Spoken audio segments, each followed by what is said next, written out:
Assalamualaikum, selamat datang di channel Keluarga 537. Dulu waktu saya belajar di Fakultas Filsafat di Universitas Gadjah Mada, itu belajarnya tentang filsafat Pancasila itu berbeda dengan kebanyakan yang dipelajari di fakultas-fakultas lain. Lebih mendalam, lebih memenuhi kepada tujuan pokoknya. Sebab konon Gadjah Mada itu didirikan, dan ketika universitas itu didirikan memang oleh Soekarno diminta untuk membuka fakultas filsafat. Saya tidak tahu pada zaman itu memang hanya Gadjah Mada yang punya fakultas filsafat. UI saja enggak. UI itu filsafat itu hanya menjadi jurusan dari sastra. Tapi saya tidak tahu sekarang. Tapi pada zaman saya kuliah di Indonesia yang ada fakultas filsafatnya itu, ya kalau negeri, sekolah-sekolah negeri hanyalah Gadjah Mada, Universitas Gadjah Mada. Kenapa? Karena Soekarno berharap bahwa kajian tentang filsafat Pancasila itu sangat intensif dilakukan di sini dalam rangka penyempurnaan filsafat Pancasila. Karena itu waktu saya kuliah itu ada 3 filsafat Pancasila itu.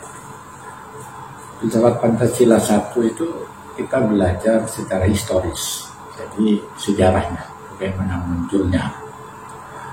Ya seperti yang lazim kita pelajari ketika kita belajar tentang Pancasila di SMP, di SMA, di perguruan tinggi, termasuk bagaimana dicetuskan, tanggal, hari, dan sebagainya.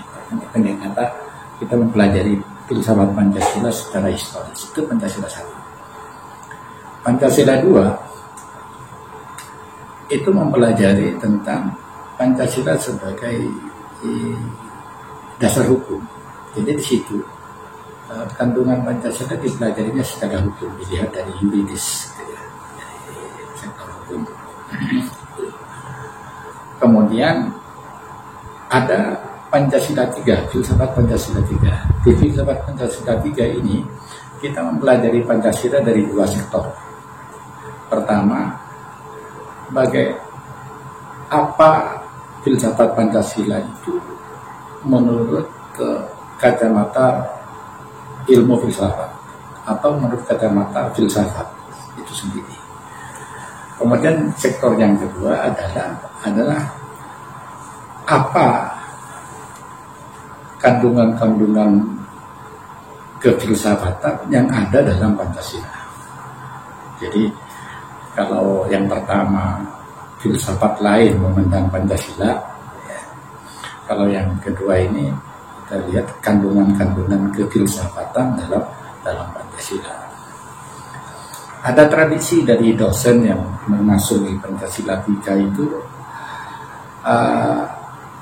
agar para mahasiswanya bisa membuat konsep tentang 5 sila itu. Kebetulan waktu itu diminta mahasiswa untuk membuat konsep tentang sila pertama, yaitu ketuhanan.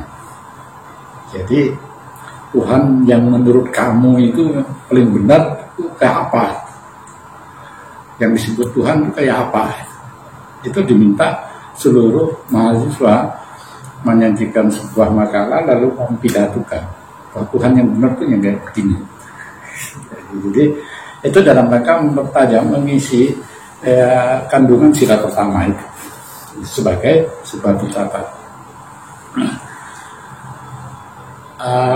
Agak medis juga gitu ya, karena biasanya kalau bicara tentang ketuhanan itu pasti agama yang mengajarkannya.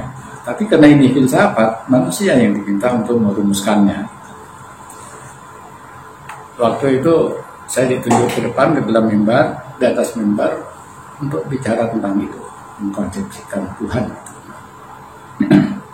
Lalu saya katakan, Tuhan yang sesungguhnya itu adalah, yang pertama adalah zat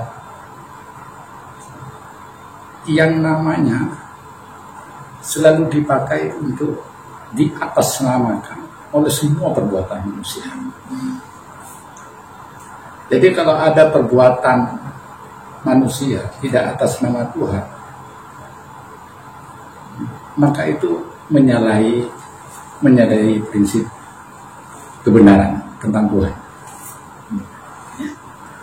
Karena itu semua perbuatan manusia harus didasarkan atas Tuhan. Jadi misalnya saya menyelenggarakan agama, menyelenggarakan pemerintahan, menyelenggarakan atas nama Tuhan, karena Allah. Ya, kalau dalam agama saya ya karena Allah, karena Tuhan. Jadi kalau ada Tuhan disepelekan untuk perbuatan ini, itu pasti Tuhan-Tuhan. Apalagi untuk penyelenggaraan sebuah negara.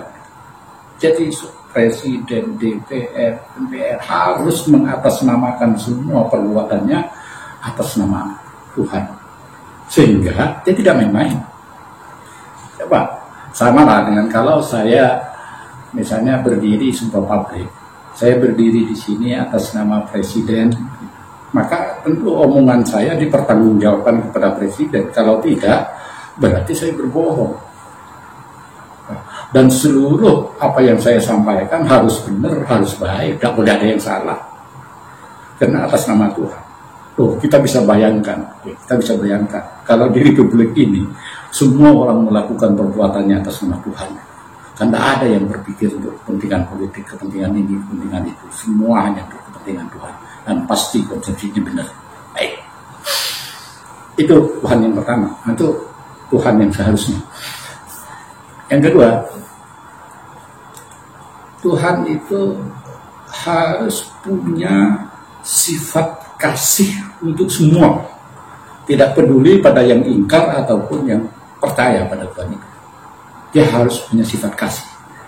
Artinya kasih yang umum.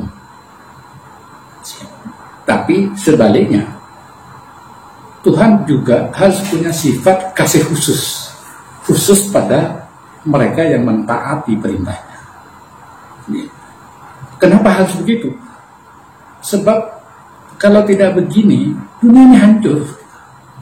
Karena sudah menjadi tabiat kehidupan bahwa kemungkaran itu lebih banyak daripada kebaikan. Artinya orang yang tidak percaya lebih banyak daripada yang percaya gitu. Maka kalau Tuhan tidak punya sifat kasih, itu ya hancurlah alam semesta ini. Gitu. Ya. Tidak ditolerir kemudian gitu. Tapi karena sifatnya yang umum, maka walaupun tidak percaya tetap jadi kasihan, punya sifat kasih. Kemudian yang kedua, dia punya kasih yang khusus kepada orang-orang yang mempercayainya, mentaatinya dan sebagainya. Dia memberi sesuatu yang khusus kepada yang mempercayai. Kemudian yang ketiga, Tuhan yang sesungguhnya itu haruslah pemilik semua pujian. Jadi, semua hal-hal yang pantas dipuji dan memiliki pujian, apa itu batu, apa itu angin, apa itu wajah kita, apa itu hidup kita, apa itu anak kita. Pujian-pujian itu bukan miliknya, tapi semua milik Tuhan itu. Karena itu, Tuhan yang seperti itulah yang pantas menerima pujian. Sebab kalau tidak begitu, pujian yang dilemparkan kepadanya pujian palsu. Pujian palsu. Sebab inti dari peribadatan sebetulnya adalah memuji Tuhan. Di antara banyak ibadah yang harus dilakukan manusia kepada Tuhan itu adalah memuji Tuhan.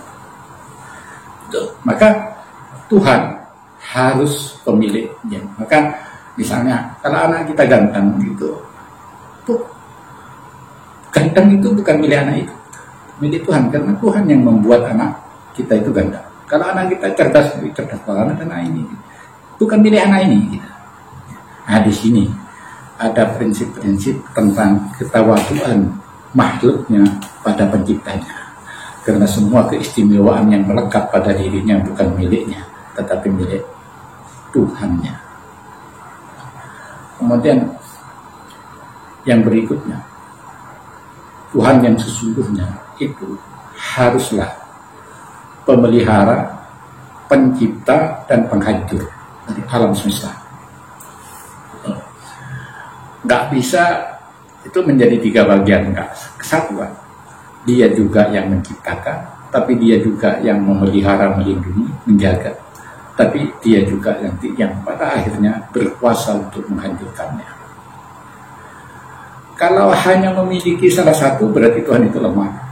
Misalnya punya kemampuan cuma mengadakan, tapi tak punya kemampuan untuk memelihara. Nanti kelemahannya pasti Tuhan-Tuhanan. Tuhan yang sesungguhnya adalah Tuhan yang memiliki kekuasaan sempurna. Terus ciri Tuhan yang benar adalah dia itu disembah. Dan karena itu dia harus mengajarkan tentang bagaimana disembah. Jadi penyembahan terhadap Tuhan itu harus dari Tuhan sendiri caranya, bukan dari kita. Gak bisa kita kemudian berkreasi menciptakan cara peribadatan untuk Tuhan kita. Enggak. Jadi harus punya konsep peribadatan. Bahwa kalau kamu mau beribadah kepada saya, caranya begini. Jadi kalau ada Tuhan tidak punya konsep, tidak punya ajaran tentang bagaimana dia disembah, pasti Tuhan-Tuhanan. Ya. Kemudian yang ketiga, ini yang pokok. Tuhan itu harus menjadi tempat yang diperlukan dan dibutuhkan oleh makhluknya. Karena itu manusia memohon padanya keperluan-keperluannya. Dan Tuhan itu mengabulinya sesuai dengan kapasitasnya, mampu mengabuli. Dan karena itu juga maka Tuhan yang benar punya konsep tentang doa. Karena doa itu adalah sebuah jalan. Kalau ada Tuhan tak bisa dimintai, ya itu Tuhan-Tuhanan. Ngapain kita bertuhan kalau Tuhan tak bisa dimintai? Itu Tuhan bakhil namanya. Jadi Tuhan itu minta. Dan bagaimana kita memintanya? Dia mengajarkan tentang cara meminta yang benar. Jadi Tuhan yang benar adalah Tuhan yang punya konsep tentang bagaimana dia diminta. Lalu Tuhan yang benar berikutnya, ciri berikutnya dari sebuah Tuhan adalah Tuhan yang punya ajaran tentang hidup yang benar dan sebaliknya hidup yang salah. Sehingga orang diminta untuk selalu berjalan di jalan hidup yang benar. Sehingga di jalan yang benar itu bila diikuti, bila dijalani oleh manusia, maka manusia akan menjadi selamat, maju, sejahtera dunia dan akhirat. Maka kalau ada Tuhan tapi tidak bisa menjanjikan tentang keselamatan, tentang kesejahteraan, tentang kemajuan di sini dan di sana, di dunia dan di akhirat, ya itu Tuhan abal-abal. Bagaimana kita akan bertuhan kepada Tuhan yang tidak mengajarkan tentang bagaimana hidup yang benar, bagaimana hidup yang baik?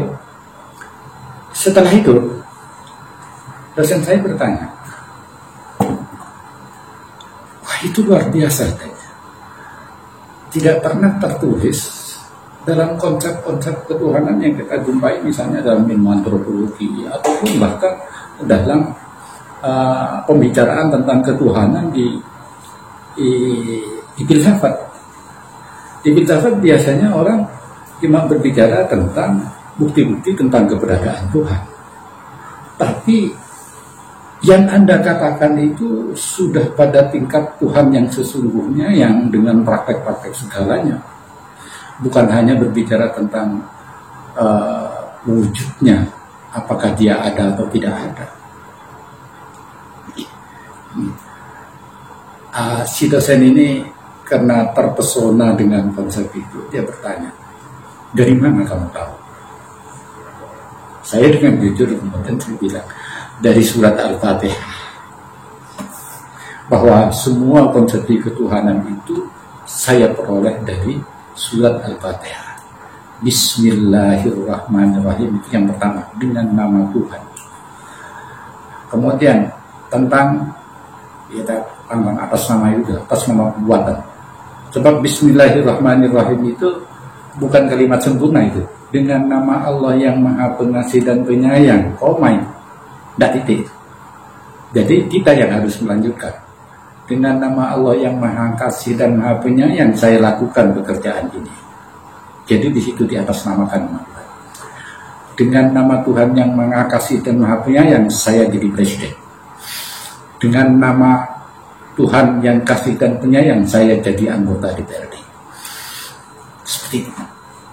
Ya. Di situ disebut Ar-Rahman Ar-Rahim. Ar-Rahman itu yang cermin daripada sifat kasih Tuhan yang umum. Ar-Rahim itu sifat kasih Tuhan yang khusus seperti yang saya jelaskan. Kemudian syarat yang berikutnya tentang Tuhan itu Alhamdulillah. Alhamdulillah itu artinya Alhamdulillah. Alhamdulillah, semua pujian milik Allah. Di situ pakai al itu artinya ma'rifah. Kalau dalam bahasa Inggris itu the. Kalimat ini juga tidak lazim. Biasanya kalau awal kalimat itu dimulai dengan a gitu. Ya, misalnya box, sebuah kotak ada di halaman. Tapi enggak, kotak itu ada di halaman. Sudah langsung kayak gitu di halamannya. Jadi ini berarti bahwa semua pujian yang sudah diketahui, yang sudah dikenal, yang sudah dialami, yang sudah ini oleh makhluknya, semua pujian yang telah Anda tahu itu namanya milik Allah. Kemudian Rabbul Alamin, kata Rabbun itu mengandung artinya pencipta, pemelihara, tapi termasuk juga yang punya kekuasaan untuk melenyapkannya. Itu Rabbun. Ya. Terus berikutnya adalah konsep bahwa Tuhan harus punya konsep tentang bagaimana ibadah. Iya, karena hanya kepada Engkau kami menyembah. Di sini ya, karena hanya kepada Engkau disembah dan kita tidak menyembah yang lain-lain. Ya, karena itu Tuhan itu punya aturan disembah itu. Terus tentang diminta, wa iya karena selain dan hanya kepada Engkau kami minta, kami tidak minta yang kepada yang lain-lain, hanya minta kepada Engkau ya. Lalu gimana kalau Tuhan tidak bisa diminta? Terus ihdinas siratal mustaqim, berilah kami jalan lurus. Jalan lurus itu jalan hidup yang benar. Kayak ini gitu. Jalan hidup yang benar itu adalah jalan hidup yang kau beri nikmat, beri kenyamanan. Nyaman di sini, di dunia, nyaman di akhirat. Kebalikannya ajaran sesat. Apa ajaran sesat itu? Al-maghdubi alaihim, yang Allah murkai, yang Allah suka. Jadi setiap perbuatan yang murkai. Nah, setelah itu,